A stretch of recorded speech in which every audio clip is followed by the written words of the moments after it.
2 ಲಕ್ಷಕ್ಕಾಗಿ 14 ವರ್ಷದ ಮಗಳನ್ನು ಕೋಲಾರದ 54 ವರ್ಷದ ವ್ಯಕ್ತಿಗೆ ಮಾರಿದ ತಾಯಿ. ಜಗತ್ತಿನಲ್ಲಿ ಕೆಟ್ಟ ಮಕ್ಕಳಿರಬಹುದು, ಆದರೆ ಕೆಟ್ಟ ತಾಯಿ ಇರಲು ಸಾಧ್ಯವೇ ಇಲ್ಲ ಎಂಬ ನಂಬಿಕೆ ಇದೆ.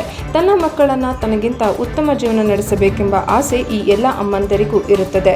ಅದಕ್ಕಾಗಿ ತಾಯಿ ಇಂತಹ ತ್ಯಾಗಕ್ಕೆ ಬೇಕಾದರೂ ಸಿದ್ಧರಾಗುತ್ತಾರೆ. ಘಟನೆ ಆಂಧ್ರ ಪ್ರದೇಶದಲ್ಲಿ 2 ಲಕ್ಷ ರೂಪಾಯಿ ಹಣದ ಆಸೆಗೆ ತನ್ನ 14 ವರ್ಷದ ಮಗಳನ್ನು 54 ವರ್ಷದ ವ್ಯಕ್ತಿಗೆ ಮಾರಾಟ ಮಾಡಿರುವ ತಾಯಿ ಮಗಳನ್ನು ತನ್ನ ಜೊತೆಗೆ ಮದುವೆ ಮಾಡಿಕೊಟ್ಟಿದ್ದಾಳೆ.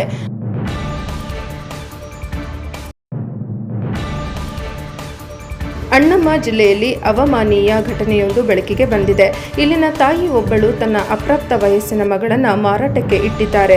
2 ಲಕ್ಷ ರುಗೆ ತಾಯಿ ತನ್ನನ್ನೇ ಹಾಳು ಮಾಡಿರುವ ಘಟನೆ ತಡವಾಗಿ ಬೆಳಕಿಗೆ ಬಂದಿದೆ.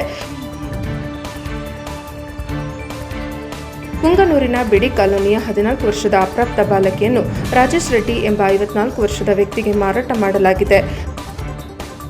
ವರದಿ ವೇದಮೂರ್ತಿ, NKS TV 4 ಬೆಂಗಳೂರು.